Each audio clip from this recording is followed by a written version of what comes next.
자, 오늘은 레위기에 대해서 같이 나눠보겠습니다.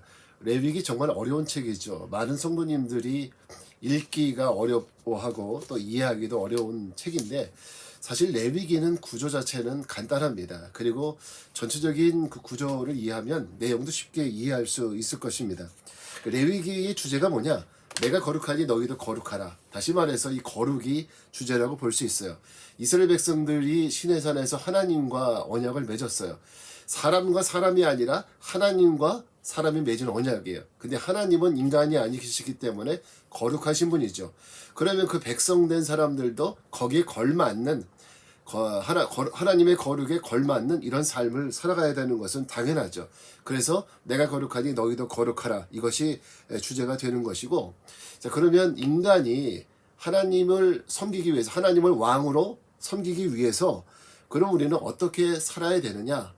바로 여기에 대한 답을 주는 것이 레위기입니다. 그래서 레위기는 우리가 구약 성경을 전체를 율법이라고도 얘기하지만 그 율법 가운데서도 율법, 그를 꼽으라면 바로 레위기입니다. 법이죠.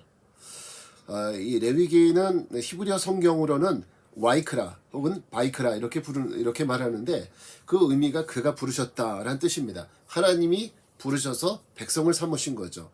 그리고 라틴어 성경에서는, 헬라 성경에서는 레위티콘 이렇게 부르는데, 그 이유는 레위기의 핵심적인 그 사람들, 핵심적인 인물들이 바로 레위인들이기 때문에 그렇게 부르는 것입니다. 자, 이 그 레위기는요, 신의 광야에 거할 때, 이스라엘 백성들이 신의 산, 그 광야에 거할 때 쓰여진 책이죠. 하나님께서는 이스라엘 백성들이 거룩해지기를 원하셨습니다. 그래서 거룩하시고 완전하신 하나님과 동행하고 그 하나님 백성으로 살려면 어떻게 해야 되느냐? 바로 이스라엘 백성들이 거룩해질 필요가 있었다. 출애굽기 19장 6절 보게 되면 너희가 내게 대하여 제사장 나라가 되며 거룩한 백성이 되리라, 이렇게 말씀하셨거든요. 자, 그래서 하나님을 믿고 따라가는 이스라엘 백성들 과연 어떻게 살아가야 되느냐? 그래서 하나님께서는 이스라엘 백성들에게 무엇을 주셨느냐? 십계명을 주셨고, 그리고 율법을 주셨고, 그 하나님을 섬길 수 있는 성막을 주셨습니다. 자, 이것이 이제 핵심적인 내용인데요. 그래서 모세가 이 레위기도 지었습니다. 모세가 율법을 받은 기간은 약 한 달 동안으로 알려져 있죠. 1446년부터 1445년 사이에 그 레위기 내용이 기록된 것으로 그렇게 이해되고 있고요. 자, 이스라엘 백성들이 시내산에 도착해서 인구 조사를 받기 이전에, 민수기 1장 1절에 나오는 인구 조사를 받기 이전까지 쓰여진 것으로 그렇게 이해가 되고 있습니다. 그리고 이 레위기를 쓴 목적이 뭐냐면, 자, 하나님 백성들이 하나님 백성으로 살아가기 위해서는 뭐가 필요하냐? 법이 필요한 거죠. 법. 그 법을 이야기하는 것이 바로 율법, 이 레위기입니다.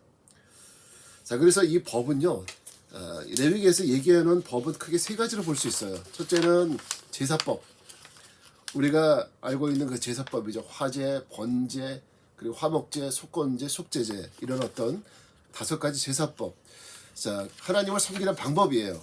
또 그런가 하면, 그럼 우리가 죄 가운데 빠졌을 때는 어떻게 정결하게 될 거냐 하는 정결법에 대한 이야기, 그리고 또 우리가 어떻게 하면 하나님 닮아갈 수 있는 그런 성결한 삶을 살아갈 수 있을 것이냐에 대한 이야기를 바로 이 그 레위기에서 해주고 있는 거죠.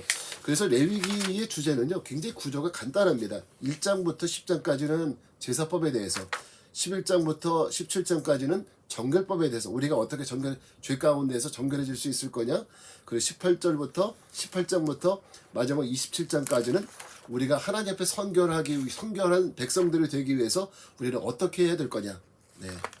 자, 우리가 이 그 레위기를 읽으면서 이 제사에 대한 얘기를 합니다. 이 제사를 통해서 인간이 죄를 속함받기도 하는데, 우리가 이것을 통해서 예수 그리스도를 예표한다고 볼 수가 있어요. 그래서 지금 레위기를 통해서는 사실은 그때마다 케이스 바이 케이스로 그때마다 죄를 지었을 때마다 짐승이 죽어져야 됐고, 그리고 또 그때마다 어떤 제사장의 역할을 통해서 죄를 사함받게 되었는데, 영원한 대제사장 되시는 예수 그리스도를 통해서 우리가 똑같은 방식으로 이 속죄의 제사를 통해서 우리가 구원을 받게 되고 하나님 나라에 들어갈 수 있게 된다 라는 이런 그리스도에 대한 예표도 레위기에서는 분명히 전달해주고 있습니다. 자, 이 제사법, 딱딱하지만 굉장히 중요한 이야기죠. 법을 알아야 우리가 살 수 있으니까 하나님 백성으로서 살아가는 데 있어서 이 법은 굉장히 중요한 것입니다. 네, 이 구절을 잘 이해하고 레위기를 잘 이해했으면 좋겠습니다. 감사합니다.